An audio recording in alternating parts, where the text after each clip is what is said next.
Buenos días. Hola, hola.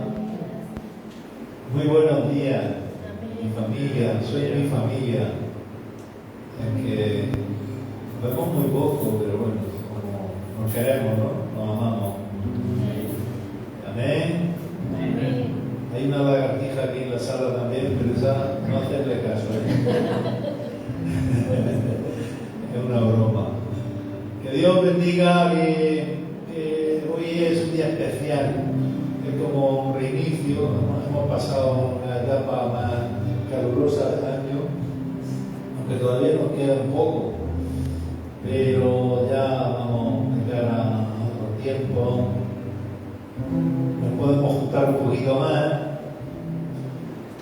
y disfrutar de la presencia del Señor, que es la que nos llena, es lo máximo.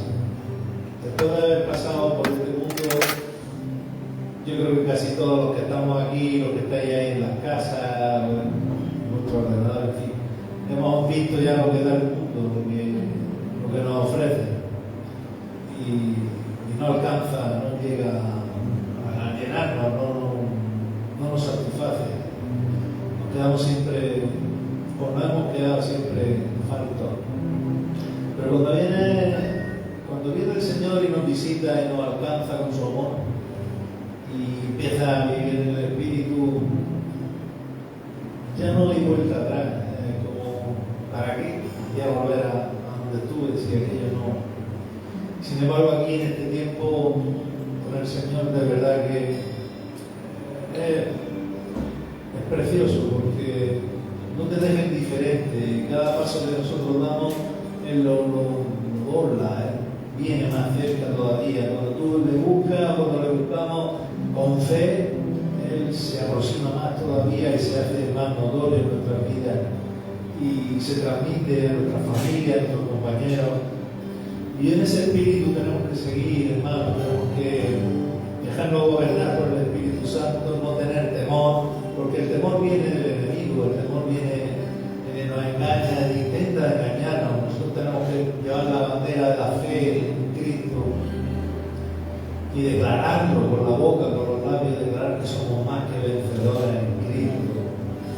Y vamos a alzar nuestra voz con gratitud esta mañana y darle la honra al Señor, ¿vale?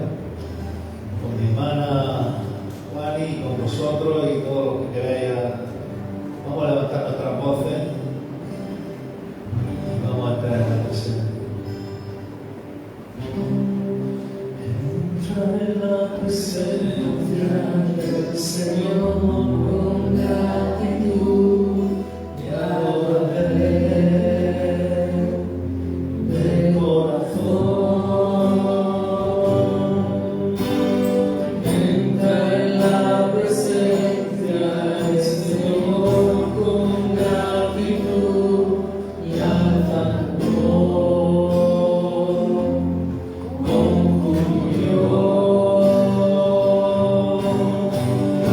Oh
de ti nada somos, nada podemos.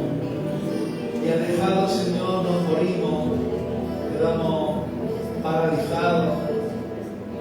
Queremos estar unidos a ti, Señor, unidos en el mandado, unidos aquí en la congregación, unidos a ti, Señor.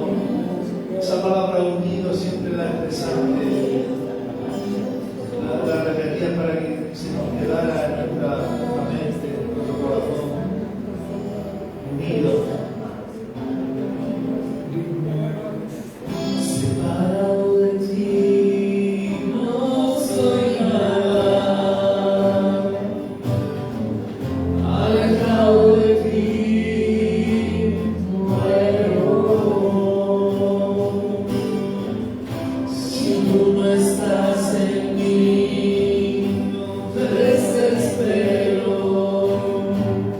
pierdo la esperanza.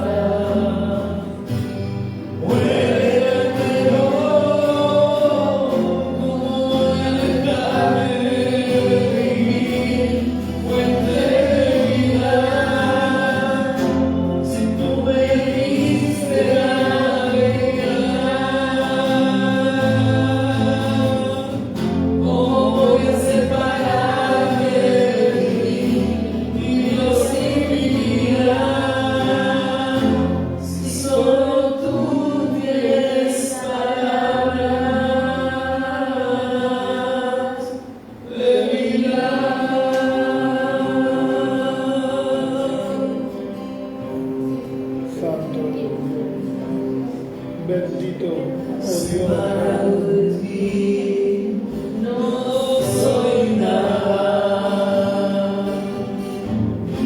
alejado de ti muero. Si tú no estás en mí, yo desespero, pierdo la esperanza.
Cuando quiero participar de tu mesa, Señor, y pienso de lo que tú has preparado para nosotros, Señor, me veo indigno a veces de sentarte a tu mesa. Es tan bueno el banquete que tú nos estás preparando, Señor. A veces no nos damos cuenta, no somos conscientes. Y tú estás ahí siempre trabajando, siempre estás preparando la mesa. Papá, y tú nos dices que has venido para traernos vida, y vida en abundancia. La vida viene de ti. Gracias, Señor, por la vida. Aun cuando tenemos problemas, aun cuando tenemos dificultades. Gracias, Señor.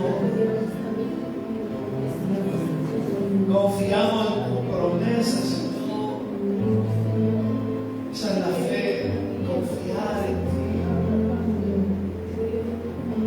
Si solo tú tienes palabra de vida.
tiempo, como dice el cántico, es tiempo.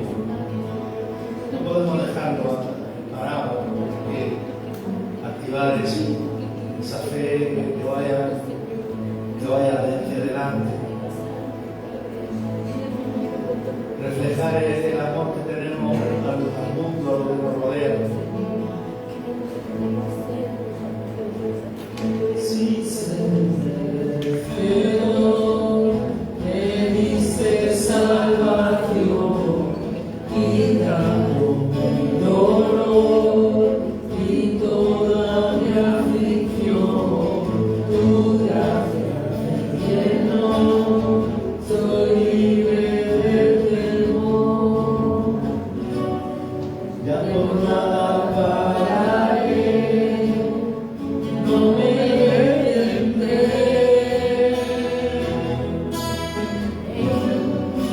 En tu nombre venceré y a la cima llegaré.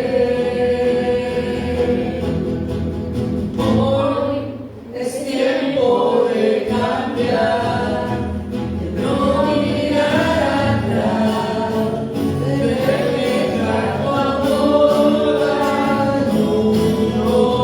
Ya no puedo esperar, te quiero alabar, mi vida hoy yo te la entrego.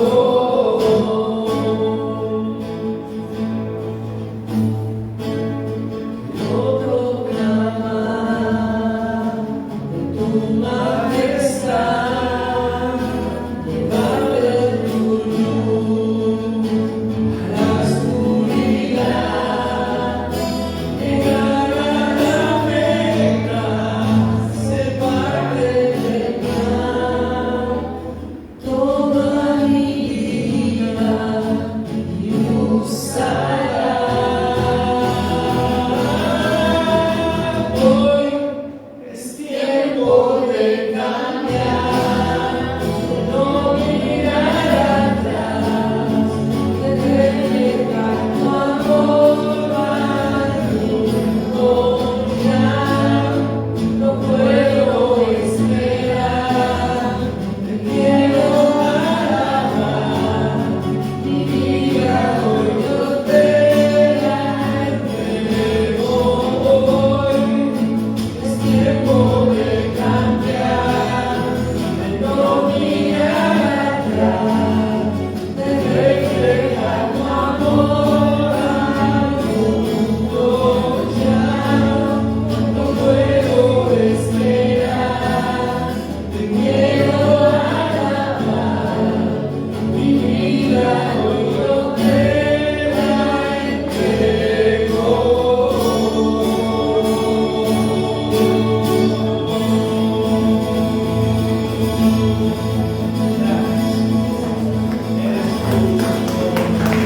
Toma mi vida, díselo, toma mi vida, y úsala, díselo con tu boca, toma mi vida y úsala, aleluya, es tiempo, es el tiempo.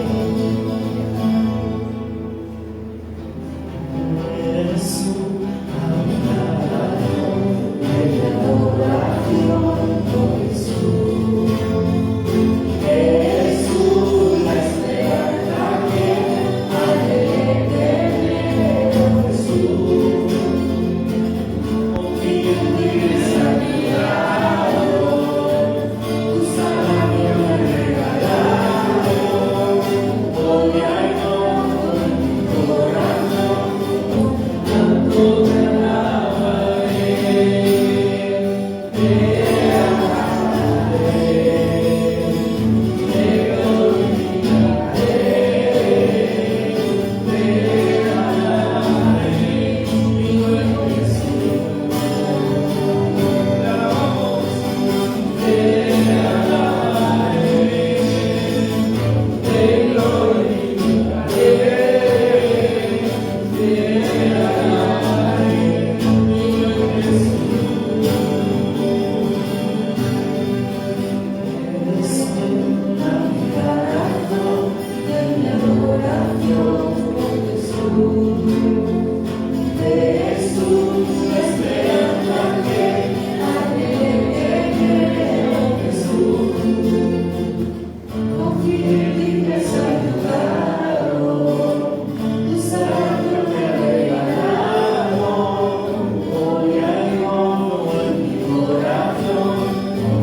hemos abierto nuestros corazones, hemos declarado lo que sentimos, lo que necesitamos.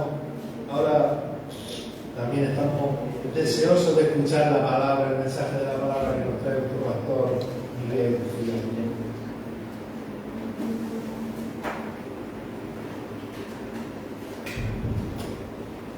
Gloria al Señor. Dios es bueno. Dios siempre es bueno. Aunque a veces nos olvidamos de eso y pensamos que Dios se equivoca. Pero Dios nunca se equivoca.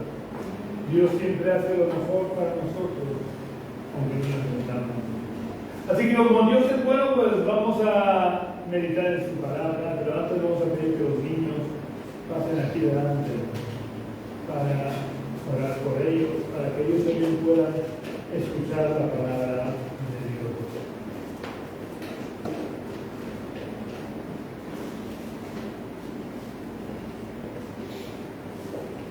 Señor, te damos gracias por todo, Padre, gracias porque tú eres la luz que ilumina nuestro camino, Señor, nos ayuda a ir en la senda correcta. Te pido que tú bendigas a estos niños, Señor.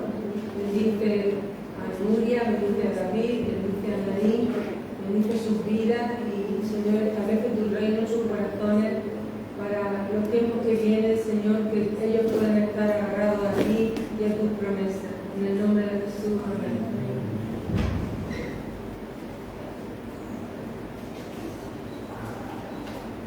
La palabra del Señor es luz a nuestro camino. Así que es importante que no solamente la leamos, sino que meditemos en ella y la apliquemos a nuestras vidas. Así que vamos a orar al Señor. Señor, queremos darte las gracias por tu palabra. Gracias, Señor, porque tú nos hablas a través de ella. Y yo te pido que en esta mañana tú abras los oídos espirituales de cada uno de los que estamos aquí, de los que nos siguen por internet. Oh Dios, yo te pido que nos ayudes a ser hacedores de tu palabra y te pido que tú tomes control de todo mi ser, para que la palabra que salga de mi boca sea la palabra que tú quieres hablar a cada uno de nosotros, Señor, en el nombre de Jesús. Amén. El profeta Isaías, profetizando acerca de la primera venida del Mesías, en el capítulo 53 se hacía la siguiente pregunta. Él se hacía una pregunta retórica que es: ¿quién ha creído a nuestro anuncio? Y creo que es una pregunta que, aunque fue pensada para la primera venida del Mesías, es muy oportuna hoy en día, porque por más que predicamos la palabra, por más que anunciamos que el fin de los tiempos está cercano, igual que el profeta Isaías, podemos preguntarnos: ¿quién ha creído a nuestro anuncio? Los gobernantes de las naciones se creen, o por lo menos en algunos aspectos, se creen dioses. Legislan de espaldas a Dios e inducen e incluso presionan a los habitantes de sus naciones a vivir de espaldas a la voluntad de Dios, de espaldas a todos los valores y principios establecidos por Dios en su palabra. Y si analizamos todas las leyes que se están aprobando no solo en España, sino a nivel mundial, nos daremos cuenta como cada vez más se está fomentando todo aquello que es contrario a lo que Dios establece en su palabra. Y creen estos gobernantes que nunca van a tener que dar cuentas a Dios de lo que están haciendo, porque en muchas ocasiones ellos se creen que están por encima del bien y del mal. No hay más que ver, como por ejemplo ellos dan una ley prohibiendo, por ejemplo, que se hagan fiestas a partir de tal hora, y resulta que se les pilla a ellos haciendo fiestas a la hora que ellos mismos habían prohibido. O se les prohíben hacer ciertas cosas que luego se ve como los gobernantes hacen. Es decir, ellos están por encima del bien y del mal. Porque ya digo, en cierta manera ellos se creen que son como dioses. Pero la verdad es que los habitantes de las naciones no son mejores que sus gobernantes. De hecho, normalmente los gobernantes de las naciones no son más que el reflejo de lo que son los ciudadanos que les votan. Y sin ir más lejos, tenemos un ejemplo muy claro en España. Voy a hablar de España porque es la nación en la que vivo, la nación que más conozco. Y voy a poner un ejemplo que no afecta a un partido en particular, para que no me digáis que hago política desde el púlpito, porque no es mi intención hacer política desde el púlpito. Pero si nos fijamos en España, nos damos cuenta que en España la mayoría de la gente se queja de la clase política que tenemos y decimos que no son más que unos ladrones, que todos los políticos son ladrones. De hecho, en los dos grandes partidos políticos que nos han gobernado desde el establecimiento de la democracia, se han dado casos graves de malversación de fondos públicos, de robos, de desvío de fondos, de enriquecimientos ilícitos. Y lo más grave de todo es que la mayoría de ellos están en la calle. O se pasan un pequeño periodo de tiempo en la cárcel y salen sin haber devuelto nada de lo robado. Pero yo quiero que nos preguntemos, ¿solo la clase política en España roba? Seamos sinceros. ¿No ocurre también que en todos los estamentos de la sociedad española se roba? Y por eso nuestros políticos roban. ¿No ocurre en España, por ejemplo, que muchos de los empresarios roban a sus empleados, no pagándoles lo que por ley deberían pagar? El otro día, hará un par de semanas como mucho, pasé con mi hija por la puerta de una heladería y al verla me dijo que hacía algún tiempo le ofrecieron trabajo en esa heladería. Hace bastante tiempo, ella no tenía todavía hijos. Le ofrecieron trabajo en esa heladería. Pero sinceramente os digo que más que trabajo yo lo llamaría esclavitud. Porque las condiciones que le ofrecían eran trabajar 12 horas al día durante los 7 días de la semana por 800 euros al mes. Y luego los empresarios de la restauración se quejan de que no encuentran trabajadores. Qué raro, ¿verdad? Espero que se haya notado la ironía. Pero no es el único sector en el que se roba en la restauración. En el sector de la industria también se roba. Yo trabajé en una empresa que cuando comenzó la crisis del Zapatero, sin motivo alguno, porque la crisis no le afectó en nada a esta empresa, el dueño de la empresa me dijo que me bajaba el sueldo 200 euros y que si no estaba de acuerdo, que me echaba. Y no quiero seguir poniendo ejemplos de empresarios que roban a sus trabajadores, porque estoy casi seguro que a cualquiera casi a cualquier persona que le preguntemos nos podría contar de algún empresario que en algún momento de la vida les robó o les intentó robar en el sueldo.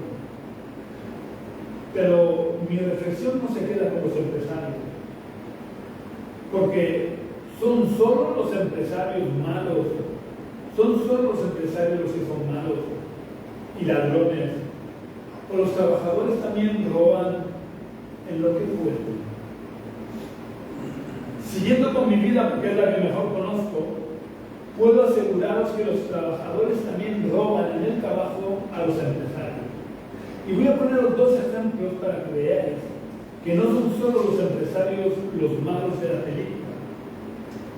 En esta empresa que le rebajaron el sueldo 200 euros por toda la cara, los empleados que vivíamos en Cartagena teníamos que empezar a trabajar 1 hora antes de que llegara el encargado.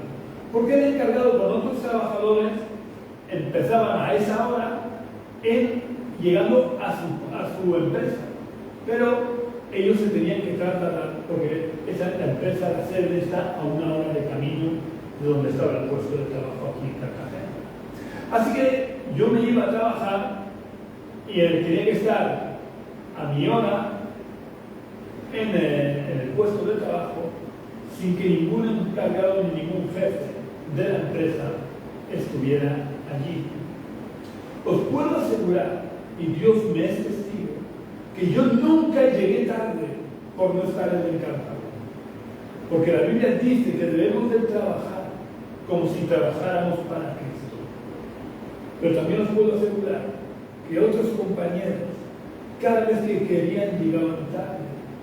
Incluso llegaron a llegar 45 minutos tarde, es decir, llegaron al puesto de trabajo 15 minutos antes de la hora en que llegaba el encargado.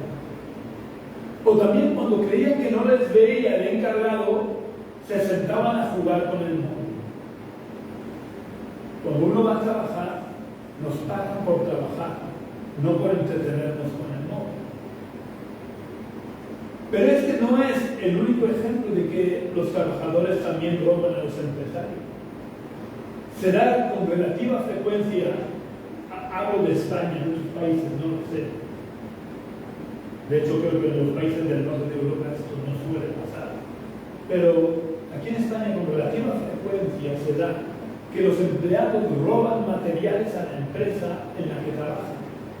Por ejemplo, si trabajan en una fábrica de pintura, se llevan pintura a sus casas y regalan botes de pintura a sus conocidos, familiares y allegados. Si trabajan en una empresa de electricidad, se llevan material eléctrico a sus casas. O si trabajan en la construcción, se llevan material de construcción a sus casas. Y podría seguir poniendo ejemplos de cómo los trabajadores también roban a los empresarios. Si examinamos al ciudadano de a pie, nos daremos cuenta de que en España el ciudadano de a pie muchas veces también roba en sus impuestos y en todo lo que puede. Así que yo me pregunto, si en España todo el que puede roba en la medida y en la escala que puede robar, es de extrañar que nuestros políticos roben a gran escala, ya que ellos manejan grandes cantidades de dinero. Yo diría que si nos quejamos de nuestros políticos por lo que roban, realmente nos quejamos, y estoy hablando no como cristiano, realmente nos quejamos porque no somos nosotros los que podemos estar robando, llevándonos el dinero. Pero si pudiéramos, haríamos lo mismo. Ya digo que estoy hablando de España según la mentalidad que hay aquí en España. Entonces, habiendo visto que la clase política, como las demás clases sociales de nuestra sociedad, vivimos como si nunca fuéramos a dar cuentas de nuestros actos a nadie. Y desgraciadamente en las iglesias también ocurre. Y os puedo decir que quizás, por ejemplo, el tema de mantener la virginidad hasta el matrimonio, en las propias iglesias evangélicas, en un 90% no se cumple. ¿Y esto por qué es? Porque vivimos como si no fuéramos a dar cuentas a nadie. Si fuéramos conscientes en cada momento de nuestra vida que nuestros actos tienen consecuencia y de que un día daremos cuenta de todo lo que hacemos, es verdad que si hemos aceptado a Jesús en nuestro corazón, no se nos va a juzgar para decir si somos salvos o no, porque la salvación es un regalo que Dios nos ofrece por pura gracia. Pero eso no quiere decir que no seamos juzgados. De hecho, el autor de la carta a los hebreos dice que está establecido para todos los hombres que mueran una sola vez. No dice para los incrédulos, dice está establecido para todos los hombres que mueran una sola vez y después el juicio. ¿Qué se hace en el juicio? Juzgar. Es decir, todos vamos a ser juzgados. Y en otro sitio dice que los libros se abrirán y seremos juzgados por lo que está escrito en esos libros. Así que deberíamos de hacer un alto en el camino, en nuestra vida para darnos cuenta si estamos siendo verdaderamente conscientes de que nuestros actos tienen consecuencias, de que un día vamos a dar cuenta de cada una de las cosas que hacemos en nuestra vida. Pero como la gente, especialmente los incrédulos, viven totalmente de espaldas a Dios y dicen que no creen en Dios, como si eso cambiara la realidad, creo que se hace muy real la pregunta que vengo repitiendo desde el principio que hizo el profeta Isaías: ¿quién ha creído a nuestro anuncio? Haciendo honor a la verdad, son pocas las personas que creen a nuestro anuncio, por lo que siguen viviendo como si nunca tuvieran que dar cuentas a nadie. Incluso se burlan de aquellos que anunciamos que al final tendremos que dar cuenta y que ese final está cercano. Se burlan de aquellos que decimos que el juicio de Dios sobre la tierra es inminente.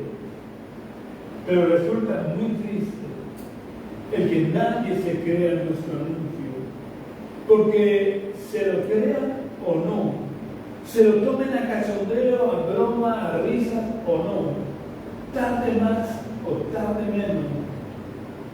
Aunque por las profecías que encontramos en la Biblia podemos asegurar que dentro de no mucho tiempo el juicio de Dios caerá sobre las naciones, pero también sobre las personas individuales, porque no se va a escapar nadie del juicio de Dios, como no escapó nadie de las generaciones que vivieron en tiempos de Noé, del juicio de Dios en forma de diluvio. Pero aunque no lleguemos a ver el juicio de Dios sobre las naciones, el juicio de Dios está cerca de cada uno de nosotros individualmente, porque, como os he dicho hace un momento, cuando morimos tenemos que pasar por el juicio de Dios, tenemos que estar cara a cara con Dios. Aunque nunca durante nuestra vida hayamos querido creer a quien anunció el Evangelio y el juicio de Dios, y nos hayamos burlado de todo lo que estuviera relacionado con Dios, porque lo creamos o no, la realidad no cambia. Si yo me burlo de los que creen y enseñan la ley de la gravedad, no por eso la ley de la gravedad va a dejar de actuar sobre mí. Si me burlo de los físicos que enseñan que existe la ley de la gravedad y que si me tiro desde un séptimo piso me voy a matar porque la gravedad me va a hacer caer, si yo me burlo de ellos y haciendo una gracia me subo a la azotea de un edificio y me tiro de cabeza, ¿qué creéis que me pasará? Lo que me pasará está muy claro. La ley de la gravedad actuará sobre mí y me mataré. Aunque yo no hubiera creído en ella y me hubiera burlado de todos los físicos que explican y anuncian el efecto de la gravedad. Pues de la misma manera ocurre en el mundo espiritual.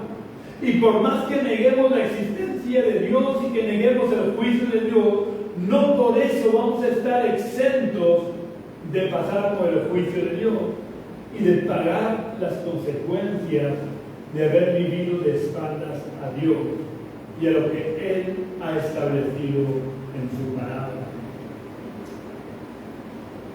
Conforme más nos acercamos al final de los tiempos, se hace mucho más real la pregunta retórica que se hizo el profeta Isaías de ¿quién ha creído a nuestro anuncio? Por eso las iglesias están casi vacías, porque nadie cree, nadie quiere creer a nuestro anuncio. Pero esto no debe de extrañarnos, porque Jesús durante su vida en la tierra ya anunció que esto sería así. Vamos a leer las palabras de Jesús en el Evangelio de Lucas, capítulo 17, versículos 26 al 29, donde Jesús dijo: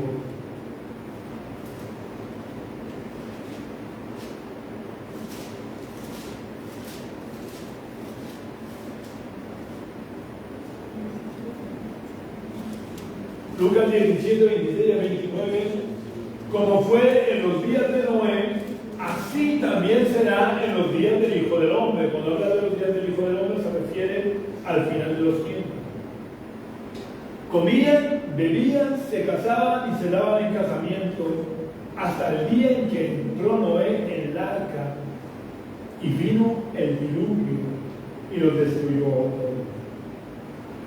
Asimismo, como sucedió en los días de Lot, cuando comían, bebían, compraban, vendían, plantaban, edificaban, pero el día en que Lot salió de Sodoma, llovió fuego del cielo y azufre que los destruyó a todos.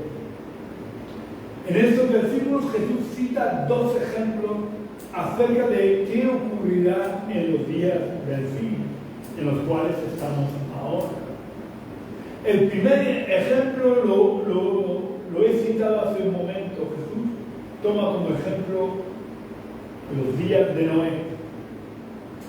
Si leemos cómo estaba la tierra en los días de Noé en el libro del Génesis, lo podéis leer si queréis en vuestras casas, en el capítulo 6, nos daremos cuenta que era una sociedad muy parecida a la nuestra.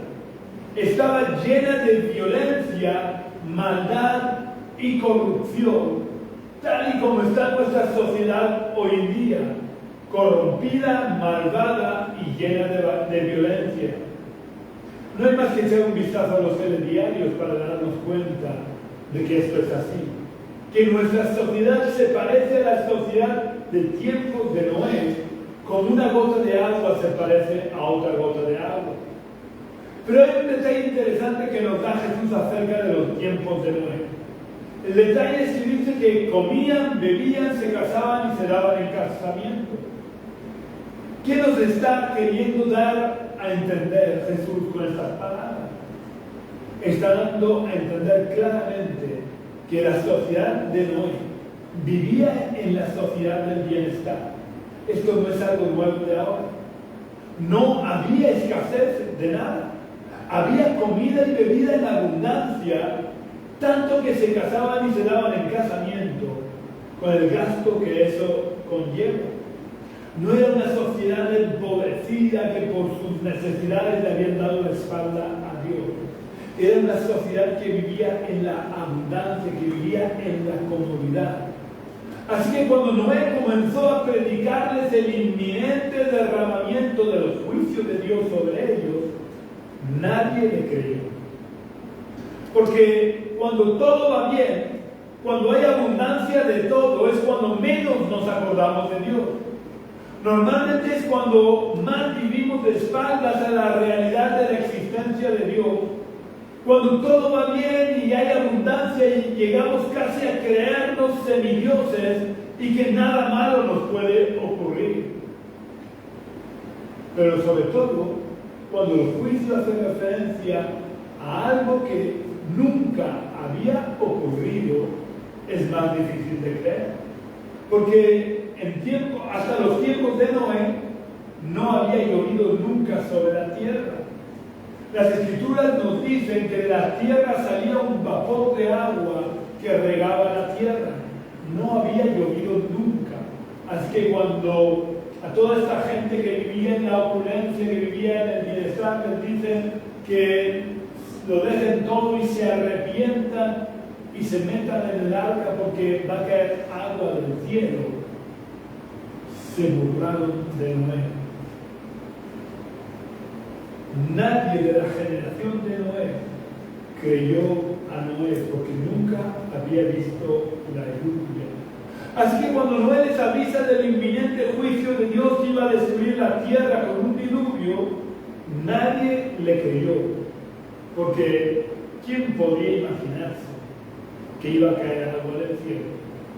Además, ¿sabéis? Noé tardó 120 años en construir el arca. Daros cuenta que no tenía sierras mecánicas, todo era a mano, a base de hacha, y él y sus 3 hijos fueron los únicos que colaboraron en la construcción del arca. Un arca que medía casi, o no recuerdo exactamente, pero creo que como un transatlántico actual, para que cubieran todos los animales y ellos, y todo el alimento que tenían que tener para poder alimentar a todos los animales.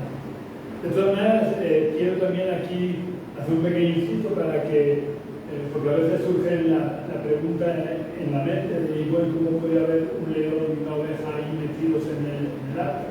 Muy sencillo, hasta después del diluvio Dios no permitió que se comiera carne, y por tanto ningún animal era carnívoro, todos eran herbívoros.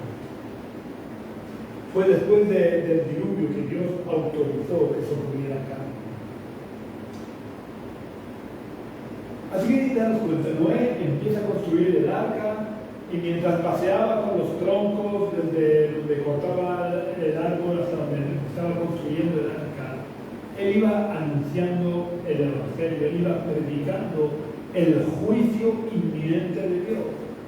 Pero daos cuenta, si ya nadie le creyó al principio, imaginaos cuando ya habían pasado 50 años y él seguía construyendo el arca y él seguía anunciando el juicio inminente, mucho menos le creían.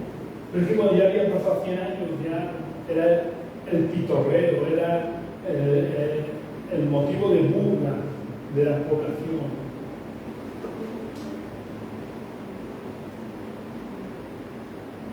Pero al final llegó el juicio de Dios.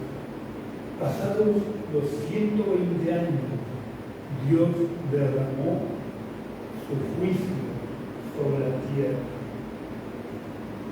¿Os recuerda algo esto que estoy diciendo? ¿No es esto exactamente lo mismo que lo que ocurre hoy en día? Nadie ha visto el fin, por lo que nadie cree en su existencia. Y por eso se afanan por hacerlo todo ecosostenible, porque no creen en el fin. Pero os puedo asegurar que seamos ecosostenibles o no, que ahora me gusta mucho eso de la sostenibilidad y de que sea todo ecológico y todo esto, no importa. La tierra va a durar hasta el tiempo establecido por Dios. Cuando llegue el tiempo establecido por Dios para el fin, aunque toda la sociedad fuera ecosostenible, llegará el fin del tiempo. Y por más que nos afanemos por prolongar la vida humana en la tierra, habrá vida humana tal y como la conocemos hoy en día, hasta que llegue el día en que Dios ha establecido que será el final. Y después Dios derramará sus juicios sobre la tierra. Pero igual que en los tiempos de Noé, ¿quién va a creer a nuestro anuncio si hace más de 2000 años que se está anunciando el final de los tiempos y nada ha ocurrido? Vamos a leer lo que dijo Pedro en su segunda carta, en el capítulo 3, versículo 9, donde Pedro aclara el porqué de la aparente tardanza del día del fin.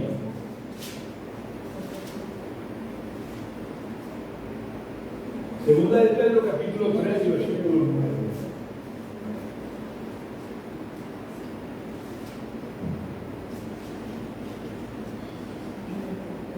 Pedro aclara por qué no ha llegado todavía el fin. Y dice, el Señor no retarda su promesa es para nosotros y sus juicios para los habitantes de la tierra que no quieren creer en Él. Y el Señor no retarda su promesa y por tanto no retarda el juicio, según algunos la tienen por tardanza, sino que es paciente para con nosotros, no queriendo que ninguno perezca, sino que todos procedan al arrepentimiento. La aparente tardanza de Dios no es porque Dios no vaya a derramar sus juicios sobre la tierra, sino que es porque nos ama y ama su creación, ama a los seres humanos, ama a la humanidad y por tanto no quiere que ninguno perezca. Por lo que es paciente, esperando que todos se arrepientan. Pero os puedo asegurar que la paciencia de Dios tiene un límite. Y llegará el día en el que Dios derramará sus juicios sobre la tierra. Y si no llegas a verlo con tus ojos, porque te mueres antes del derramamiento del juicio de Dios, eso no te librará del juicio de Dios.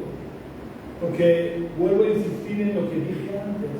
El autor de la carta a los Hebreos dice que está establecido para todos los hombres que mueren una sola vez y después de esto el juicio. Por tanto, nadie escapará al juicio de Dios, lo creamos o no. Por eso, ahora que estamos a tiempo de proceder al arrepentimiento, volvámonos a Dios y entremos por la puerta estrecha, esa puerta estrecha que empieza al pie de una cruz. Volviendo a las palabras de Jesús en referencia a cómo estaba la sociedad en tiempos de Noé, dice que se casaban y se daban en casamiento.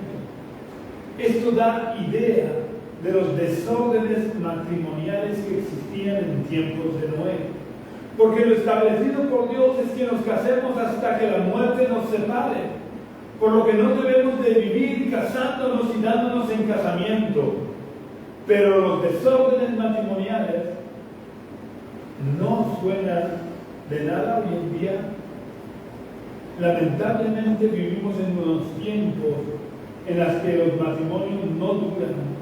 Y los niños crecen con situaciones anómalas, teniendo hermanos de padre por un lado, por otro lado tienen hermanos de madre, y alguno que otro que es hermano de padre y madre, por lo que los niños crecen con problemas psicológicos. Porque lo que Dios ha establecido es el matrimonio entre un hombre y una mujer para toda la vida. Y cuando se rompe el orden establecido por Dios, siempre pagamos consecuencias.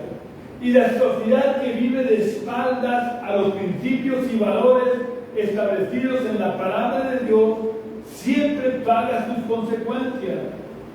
Vemos como en todos los aspectos de la sociedad en la que vivimos actualmente se parece mucho a la sociedad de tiempos de Noé.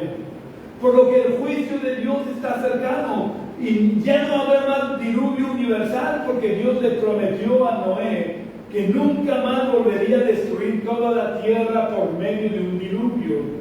Pero eso no quiere decir que no vaya a enviar sus juicios sobre la tierra. De hecho, en el libro de Apocalipsis se describen y detallan los juicios que Dios va a enviar sobre la tierra. Pero, por más que anunciemos que vienen juicios de Dios sobre la tierra, ¿quién ha creído a nuestro anuncio? De momento, pocas personas. Pero tenemos que tener en cuenta siempre que la paciencia de Dios tiene un límite y la maldad de la sociedad en la que vivimos está alcanzando cotas difícilmente asumibles por un Dios 3 veces santo. El segundo ejemplo que cita Jesús en el pasaje que hemos leído antes de Lucas 17 es el de los tiempos de Lot, que dice algo semejante a los tiempos de Noé, pero añade alguna cosa más. Dice de los tiempos de Lot que comían, bebían, compraban, vendían, plantaban y edificaban. Aquí, además de comer y de beber, añade que había un comercio fluido y además existía un mercado inmobiliario fuerte.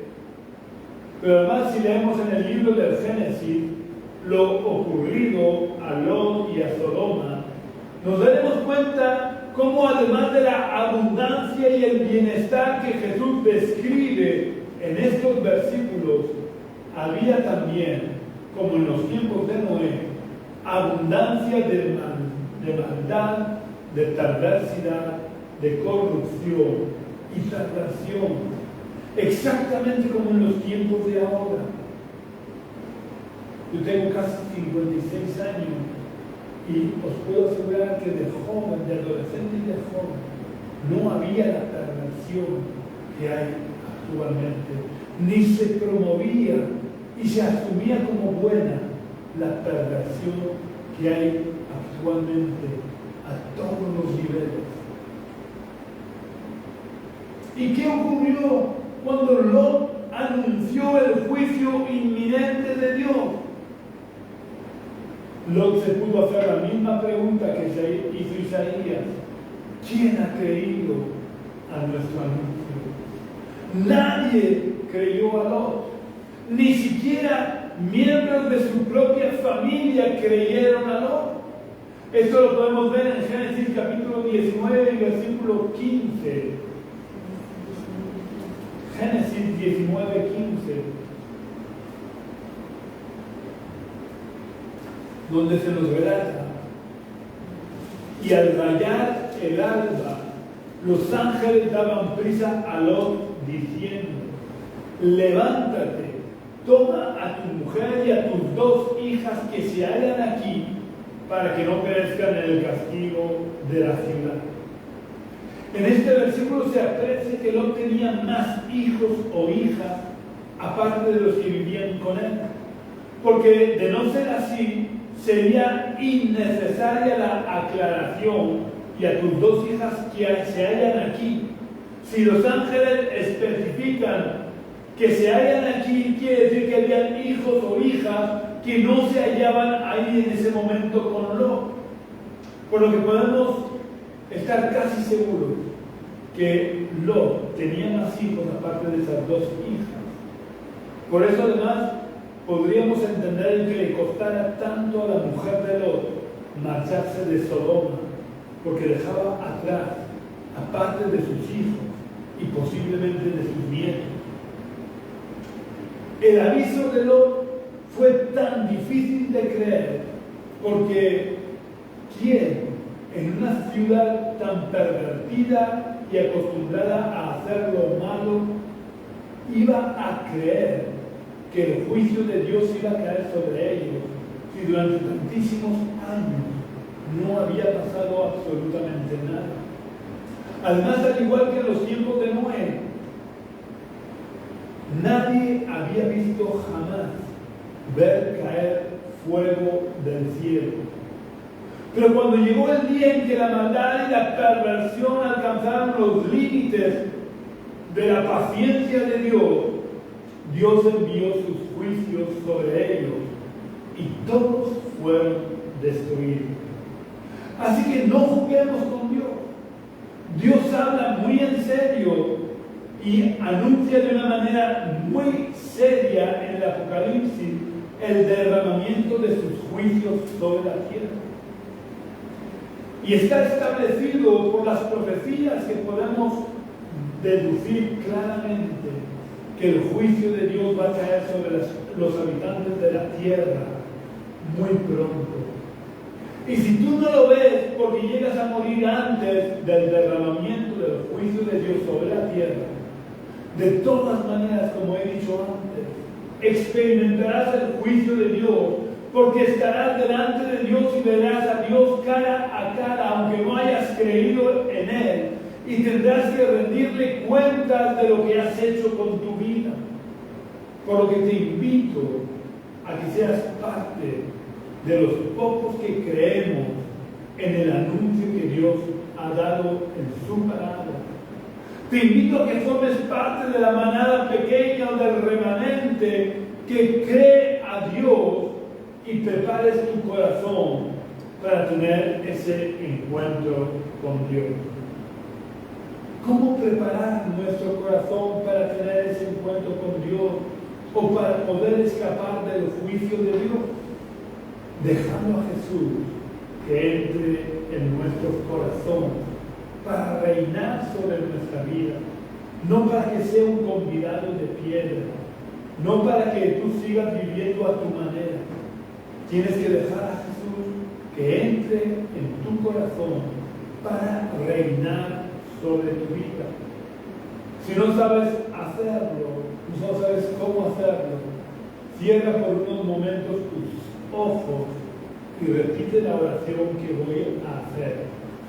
Y de esa manera empezarás a formar parte de la pequeña familia de los que creemos en el anuncio hecho por Dios a lo largo de todas sus palabras acerca del fin y del juicio que se acerca. Vamos a orar al Señor. Señor y Padre Celestial, en primer lugar yo quiero pedirte perdón por mis pecados. Reconozco que hasta ahora no he hecho caso de los que han anunciado sus juicios. No he hecho caso de lo que dicen tus palabras. Por eso te pido que tú me perdones. Yo me arrepiento de todo corazón, con todas mis fuerzas, y te pido que tú me limpies de toda mi maldad. Te invito, Señor Jesús, a que entres en mi corazón para reinar sobre mi vida. Que desde hoy para siempre tú seas el Rey y Señor de mi vida, y yo viva teniendo temor tuyo, yo viva reconociéndote como el Señor de mi vida, yo viva por y para ti, Señor. Cumple tus propósitos en mi vida, en todas las áreas de mi vida, en el nombre de Jesús. Amén. Amén. Que Dios los bendiga grandemente y no dejes de aceptar a Jesús en tu corazón. Tú vales mucho para Dios y Él quiere que puedas escapar de su juicio. Él quiere librarte de la esclavitud del pecado. Hasta la semana que viene, si Dios quiere. Un abrazo muy fuerte para todos nosotros. Y ya sabes que si quieres contactar con nosotros, puedes venir a la calle Río Fucas, número 19 bajo, del barrio de los Dolores de Cartagena, los domingos a las 11 de la mañana. Serás muy bienvenido. Pero si quieres contactar conmigo por teléfono, puedes hacerlo en el teléfono que figura en esta página de Facebook de la Iglesia Génesis. O puedes visitar nuestra web, que es iglesiagenesis.jindofree.com. Iglesia Génesis se escribe todo junto, sin acentos, sin mayúsculas, sin guiones. Jindofree, deletreado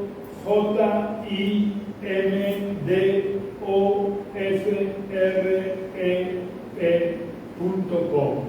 Un abrazo muy fuerte para todos y cada uno de vosotros. Que Dios os bendiga grandemente y tengáis una semana muy bendecida.